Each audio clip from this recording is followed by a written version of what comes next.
Welcome to Devote 101. We're going to do our best not to interrupt each other and talk about what God's done for us. I'm Nathaniel Donaldson, and I have someone with me that I'm actually very excited to have for the first episode. I have Courtney Paul. Thank you for being a part of this. I'm actually really excited for you to be here. Glad to be here. I've actually been having this on my heart for a long time to get this podcast started. It's been a long time. I think I talked to you about this last year sometime. Yeah. It's been a long time coming, but I'm not going to give excuses, but, I had to get all this stuff. Something happened with my last laptop, and I got a new one, so we're finally ready to get this going. What I want to talk about today is something I've had to deal with in my life, and I'm sure you've dealt with it yourself, and we all kind of deal with this sort of thing. It's talking about spiritual warning signs and how to identify them, basically. We're going to play a game before we get started. Okay. What I'm going to do is I actually have put together a couple of road signs from various locations, and what I want you to do is see if you can guess what they mean. Okay. And it doesn't matter if you get them wrong or right. We're not keeping score here. And if you want to go for bonus points, where they come from, like what country or whatnot. Gotcha. So Alright. we're going to go ahead and get ready for this. See. All right, here is the first one. Crest. Okay. This one kind of confused me. Actually, I don't think I ever got what this meant. Yeah. Wow. Okay. Well, I don't know what this one is, actually. You don't think you can guess? I'm trying to think of what road sign has this shape and color. I'll tell you that this is in the U.S. Like you'll see this in America. Okay. Crest. I have an idea. Okay. Okay. Is it like if you're going over a hill and that's the highest point? You're close. Okay. Basically what it means is as you approach the hill ahead, you won't be able to see a safe distance in front of you, so drive carefully. Okay. It's just letting you know you can't see far ahead if you go over the hill, so don't be flying over it. Gotcha. So you were actually pretty close. I actually not thought. So here's the next one. This one, Wow. Okay. still the U.S., I'll tell you that much. Okay, so my guess is this for a 4-lane Yeah. highway? I think, yes. Then first lane is unavailable from 6:30 to 9:30 p.m. And second line is that only the right lane is available from 3:30 to 7. And then the two leftmost lanes are not available. Wow, that's very confusing. Yeah. So then, wow. So you can never drive in the farthest left lane? Pretty much. The Okay. description I looked here is actually very close to what you're saying. I'm going to read it real quick. The right 3 lanes are open during rush hour. The right lane is only open from 3:30 to 9:30 p.m. except for that period between 6:30 in the morning and 9:30 at night. The right 2 lanes are open from 9:30 to 6:30 a.m. and the far left lane is lava. What? That's basically what I got on that. Because when I saw that, I'm like, what's the point in having this? Why don't you just take off the far left lane? Yeah. It's like a little bit excessive, but I figured that would be good. So here's the next one. That's pretty funny. I won't tell you where this is from, though, Okay. if you want to try to guess what this means. Wow. Well, I'm just gonna be honest. It looks like candles are on that sign, so I have It does. no idea. Does it flash or light up? I don't think so. Okay. I gotta pass on this one. I Okay. don't know what that is. This basically means that there are obstacles ahead, and Oh. it's been spotted in Malaysia. I don't know. That's the location that I saw when I looked this up. I also saw where it's in Florida.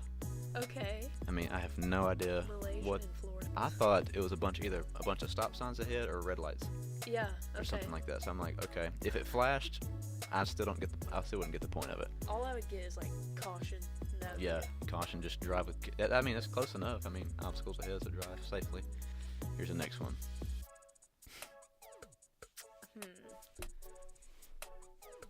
Okay.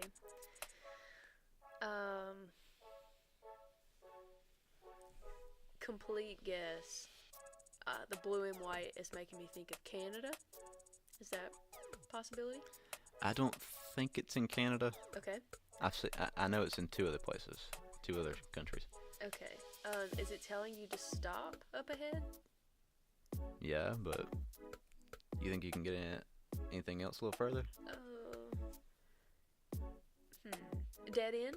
Yes. Oh, That's what okay. it means, actually. It basically means there's a dead end, and it's Nice. Okay, Russia. in Russia or Britain.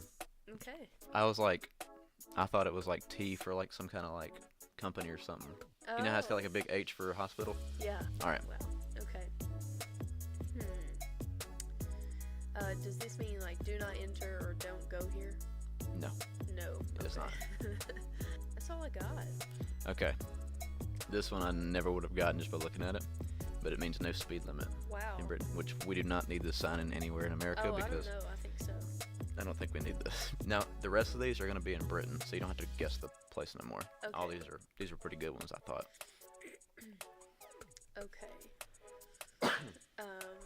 Is this their stop sign? I actually don't remember. I don't think it's a stop sign though. Okay. You got another guess or No. just gonna go okay. Let's see. All vehicles prohibited except for cycles being pushed by pedestrians. Wow. So Just this one red circle means no one in the vehicle can go, but if you have a bicycle, you have to be pushing it. you can push your can't ride bicycle it. through here. I'm like, okay. I was thinking, a stop sign or something, but that still doesn't make any sense of what this was supposed to mean. Wow. This one is also in Britain, so Okay. Is this allowing motorcycles and cars, maybe instead of like big trucks or? I think you have it backwards. Oh. Okay. You have it backwards. Motor vehicles are prohibited. Oh wow. Yeah, I got that Yeah. completely opposite. Here's this one. That was like an army tank. It doesn't seem like there's enough military unrest in Britain to be that. So, let's see. I'll tell you this, it's not a frying pan on a stove. I'll tell you that much. Is that what you thought? That's what it looks like. That's hilarious. It does look like that. I'll give you that. Frying pan on stove. Okay. It kind of looks like our yield sign. And so, is it like something in the road? You actually kind of like made yourself rethink it. It basically means there's slow moving military What? vehicles likely to be crossing the road ahead. Wow. Okay. I mean, did not imagine that it was- happening. Wow. you had it, I but thought too much. It's a yeah. tank. Hey, I mean, it was really good though. But Okay. I believe that is all it is. So I just did that just for fun. But Cool. I think you did pretty good actually. A whole lot better than I would have done, honestly. Oh, thank you. All the fun aside, let's get down to business. So basically, I figured the best way we could discuss this is talking about type of spiritual warning signs. I originally wanted to call it spiritual roadblocks, but I figured there are usually signs leading up to a roadblock to let Very you know. true. So I was like, okay, why don't we just change it to spiritual warning signs Great idea. instead of just a roadblock. On the highway, there's sometimes work being done on the road and stuff. Proverbs 3:1-5. My son, forget not my law, but let thine heart keep my commandments. For length of days and long life and peace shall they add to thee. Let not mercy and truth forsake thee. Bind them about thy neck, write them upon the table of thine heart.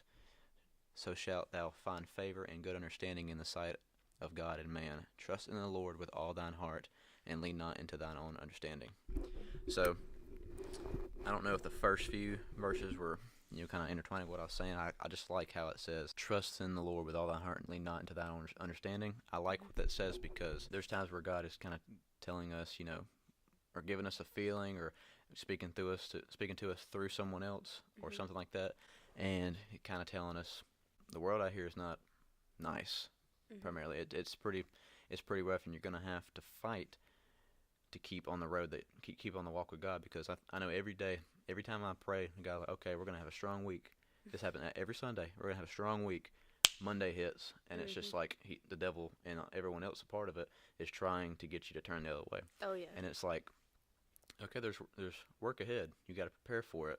And I kind of like how just trust in the Lord and do not lean on your own understanding. Don't just think what's up ahead. You need to trust in the Lord and whatnot.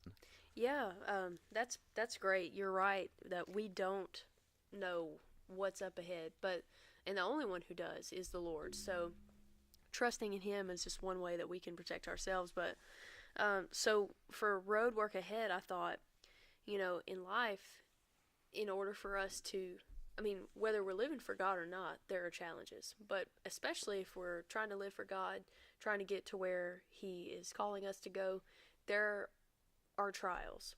And so I thought of it as this, like, road work might be because the road that we're on, or the bridge, or whatever it may be, just for an analogy, maybe there was a storm or a bad wreck or something that damaged something along the way. And we could compare that to maybe sin in our life or a bad experience. And before we can operate normally again, before that road can be used normally again, it has to be repaired. So sometimes that road work ahead in our lives can be, okay, you've gone through something, or maybe it was a sin, or just a setback. Maybe you were scared to pursue the call of God, so you waited. Whatever the case may be, it takes some work.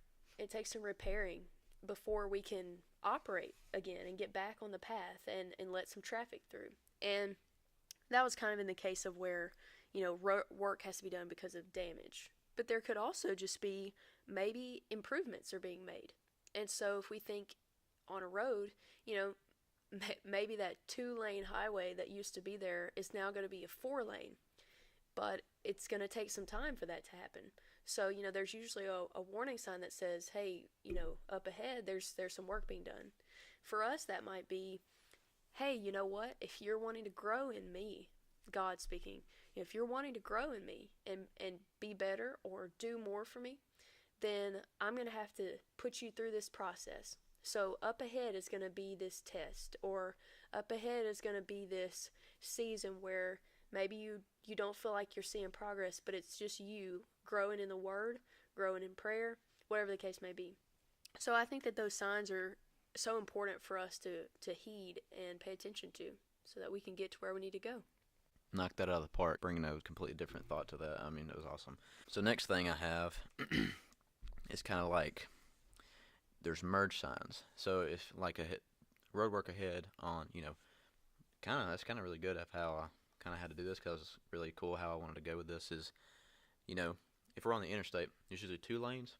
Mm-hmm. Sometimes there's 3 or 4, depends on where you're at. But for us, it's usually 2 lanes. And then if they say there's road work ahead, usually one of the lanes are being worked on. Well, they want you to merge over to, let's just say the left lane is being worked on. Well, they don't want you to drive on it the whole way, because eventually you're going to meet the people that's working on it. And so they're trying to get you to merge over to the right lane. And verse I have for that, or verses, is Proverbs 4:14 through 17. Enter not into the path of the wicked, and go not in the way of evil men. Avoid it, pass not by it, turn from it, and pass away. For they sleep not, except they have done mischief, and their sleep is taken away, unless they cause some to fall. For they eat the bread of wickedness, and drink the wine of violence. In a way, God's just kind of like, you need to get out of, okay, if you're walking with God and you're kind of feeling your personal self like you should go in this direction, and God's like, no, that's not the way I want you to go. You may not see it yet. The whole point of emerging into a lane, you need to get over with plenty of time before you get there. Right. And so God's like, you don't see it yet, but you need to get over in this lane where I have set for you. That way you're not going into shaky grounds or stuff that's not ready for you yet. Yeah, as far as merge signs, like you said, often they're trying to divert your path, put you on a different path, so that you can make sure that you're not getting yourself into a dangerous situation, right? Yeah. And so I thought, life merge signs, sometimes you're like, no, I wanted to go to Ruston, and now it's gonna, take me on this. If I'm merging, I'm gonna have to take a different route, and that's gonna take longer, and I don't want to do that. And we have this, I think we can all be guilty of, sometimes we want to get there as fast as possible, and when it takes longer than we thought, we just get a little discouraged. And I've been in that place, and I feel like that's something that people do wrestle with. But there is a scripture. I'm going to start with 1 Corinthians 10:12 through 13. Wherefore, let him that thinketh he standeth take heed lest he fall. There hath no temptation taken you, but such as is common to man. But God is faithful, who will not suffer you to be tempted above that ye are able, but will with the temptation also make a way to escape, that you may be able to bear it. And when you were talking about those merge signs, I actually looked at it a little differently, and I can share that too. But I thought, although it's maybe not what we thought it was going to be, you're going through life, and you have all these plans and dreams and even things you want to do for God or things you just want to do with your life. And then suddenly you see this sign that says, no, you need to merge into a different lane. And that scripture reminds us, you need to make sure that you heed so that you don't fall. And just like with that case, if you keep going and ignore the sign, and then you drop off the unfinished road or something, and you can mess your car up and all that stuff. Well, just in life, if you don't heed the warnings, maybe it's a message in church that really stood out to you, or in your own Bible reading time, maybe it's a scripture that's like, wow, that really spoke to me, spoke to where I am right now, like the Proverbs one you had about trust in the Lord and lean not to your own understanding. It may be that that's us saying, I really need to take heed to this. God's looking out for me. He knows what's ahead, and it's better for me to just listen, trust Him in this path, and I'll end up where I need to go in the right time. And it's just that process of trust. Yeah. I will say that sometimes merge signs are not always as obvious in life as they are maybe on the road. One, there's not a literal sign out there to tell you, but two, like I said, it could just be a feeling. Mm-hmm. And you mentioned that too, but it could just be the simplest thing that says, hey, maybe I don't need to do that. That doesn't feel right to me. That especially after you receive the Holy Ghost, suddenly things that you used to do or be a part of, they don't feel the same. And so I feel like that all ties into that. It's maybe pushing you into a different path that you didn't see coming, but it's ultimately for your betterment. It's ultimately to either protect you or just to ultimately be a better experience for you. Also kind of thought about this, like, what if you're in the right lane? Mm-hmm. You don't have to merge, but you feel like you should merge. It's almost like God might also tell you may need to stay in that lane instead of going in a different way. That's like a little tidbit thing I just thought about. That's awesome. By the same token, have you ever been driving in an unfamiliar place and you're fully dependent upon your map?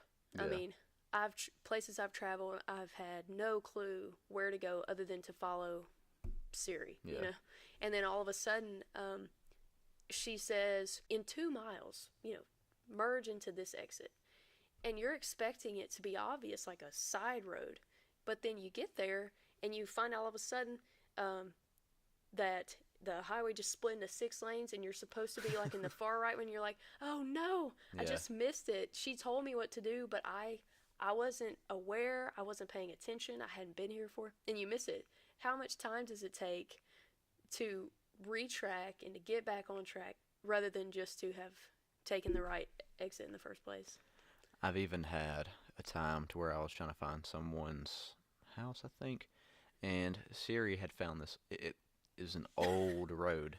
Oh, okay, no. But the road wasn't there anymore. And so it told me to pretty much cut through the trees. And I'm like, that's a faster route, but it's not safe.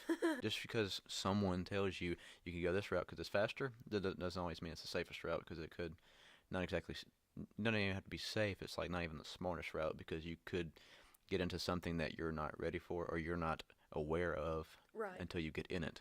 Yeah, very true. But so after you get through these 2 signs, you'll get to the point where you get to the roadblock. Mm-hmm. And I don't have a verse, but what I have written down is, God will put roadblocks in front of you that call for your decision to stop or go in a different direction. Because, when most roadblocks are out, and we're not talking about necessarily just like an interstate, just in any kind of road, it's like, you can't go beyond this point, go a different route. And it's like, there's always different ways to go around it. Mm-hmm. But, I've had a point in my life to where God literally shut me off from going in a certain path. And He gave me warnings and whatnot, and I had to realize that I had to go somewhere. I had to go a different way, because there was literally no way I could have went around that way. Mm-hmm.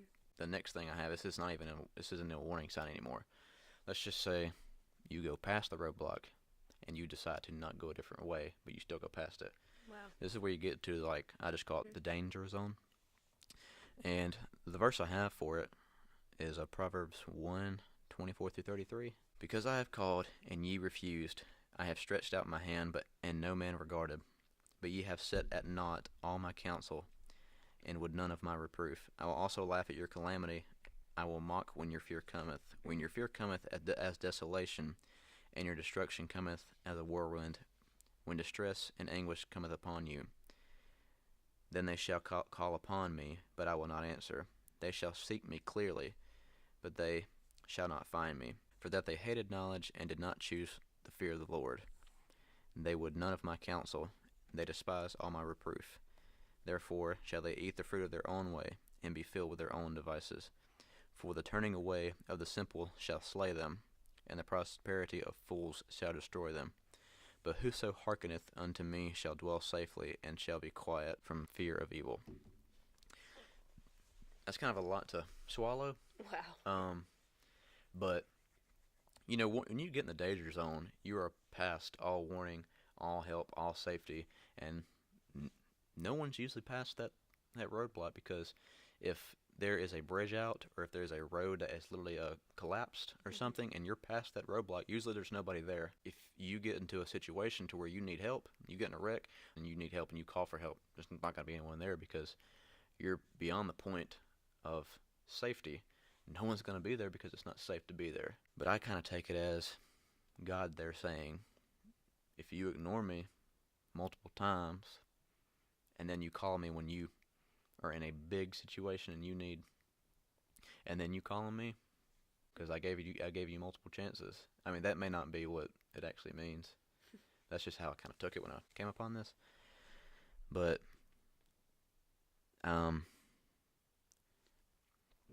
I just like how it says it. As if you'll eat the fruit of your own way and be filled with your own devices. Yeah. Yeah, that verse really brings the attention to. I believe at that point the Lord's speaking to the Israelites, and He's letting them know, hey, I did my best to help you. I told you what to do. You laughed at what I had to say. You mocked my instruction. When I tried to correct you, you wouldn't listen. And now you're in this bad situation. And at this point, I can't do anything but say, hey, I tried to help you, and you didn't listen. Same God then, same God today, but we are blessed that He does extend grace to us and mercy.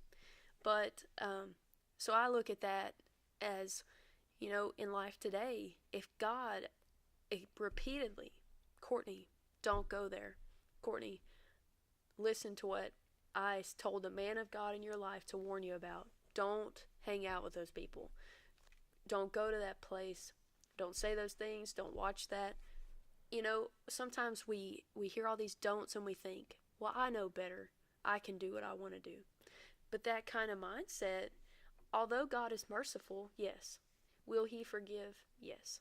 I believe that He will rescue us wherever. But what happens, though, that we often don't think of, is that once that damage is done, once you have gotten to that place, yes, God can reach you. Yes, He will forgive, and He will heal.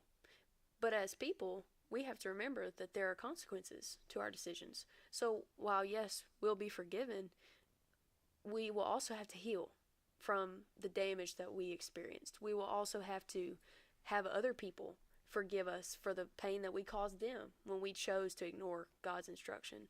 So yeah, that verse really keeps me on my toes because it is so important. That's a very strongly worded example of it is very dangerous to you and to the people with you who are looking to you as an example,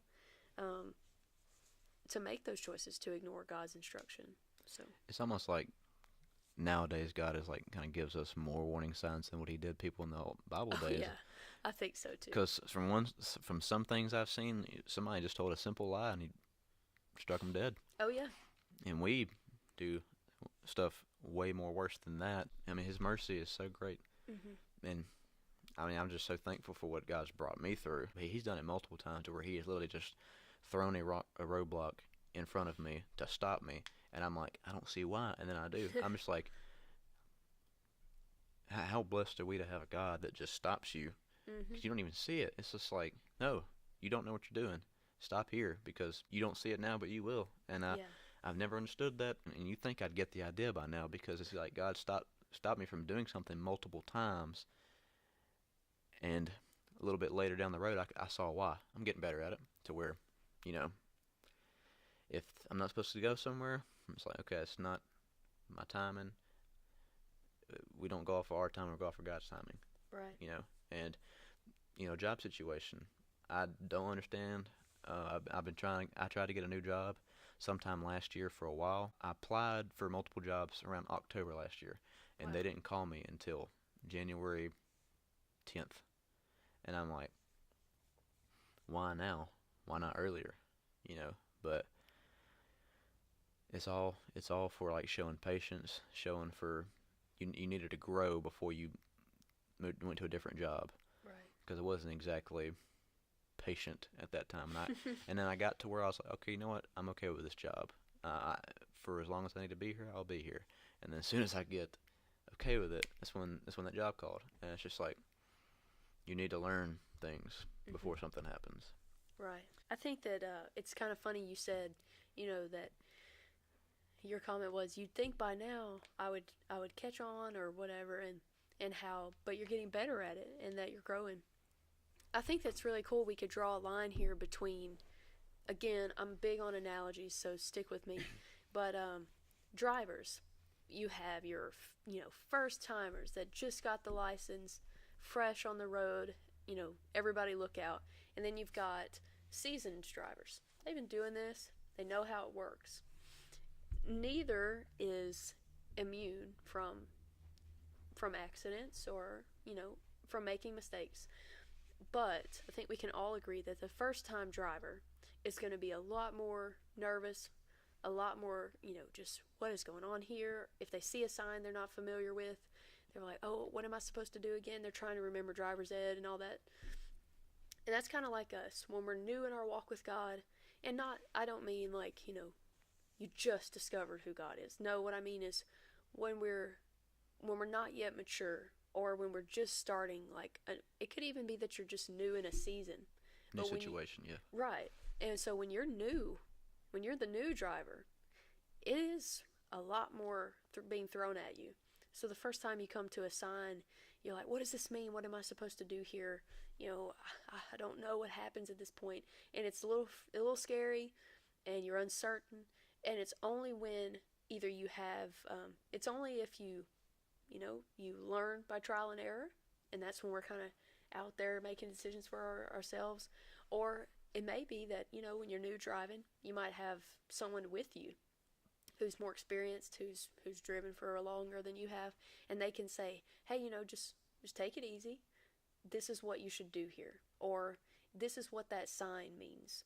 And so that would be like spiritual leaders in our lives, or even just maybe peers who've been in it a little longer than we have, and they can give guidance like, hey, just it's nothing to get stressed about.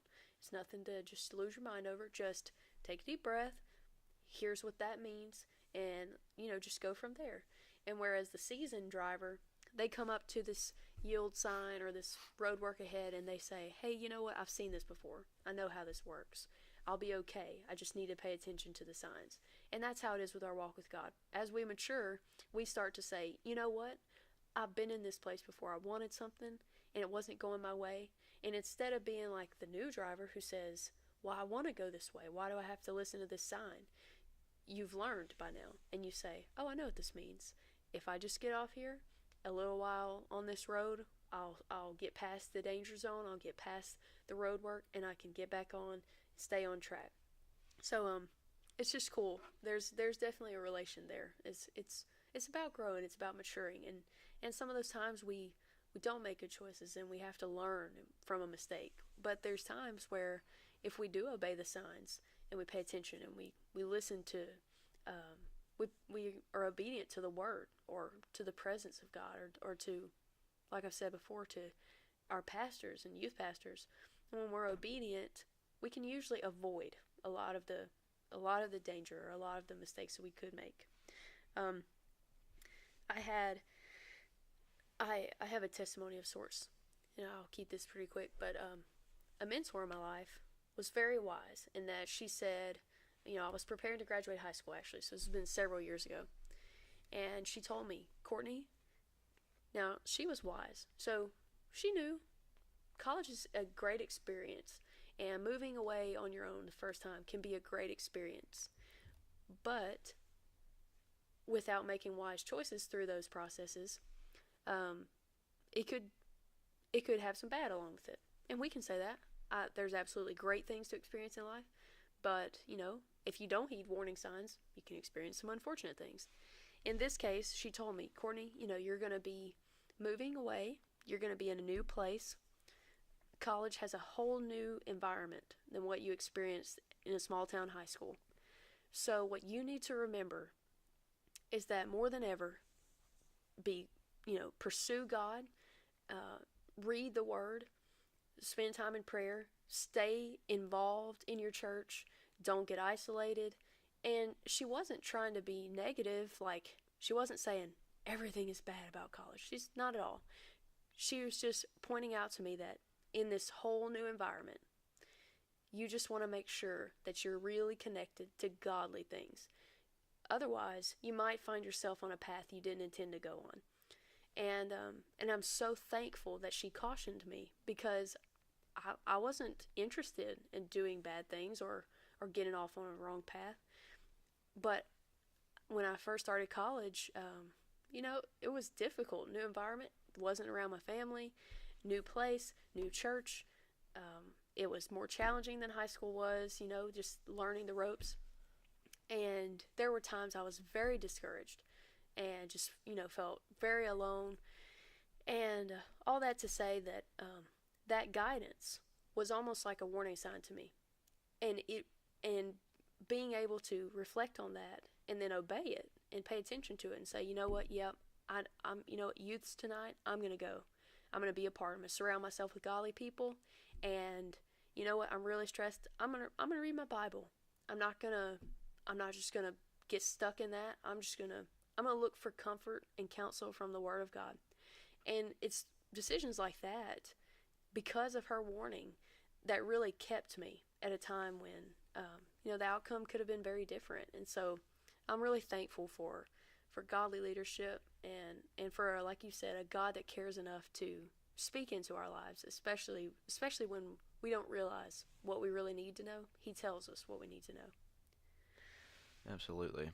Well, this has been really good. Actually, a whole lot longer than I thought it would be, but nothing wrong with that, honestly. When you talking about, on a drive, as far as like, experienced drivers or seasoned drivers and then new drivers, and you say you have someone in the car with you kind of showing you stuff, it's almost like, that term backseat driver where you don't like to listen to them. Oh, yeah. Well, sometimes God has like a little voice in the back of your head to where he kind of speaks to you, and you're just kind of like, sometimes we disregard that. Yeah.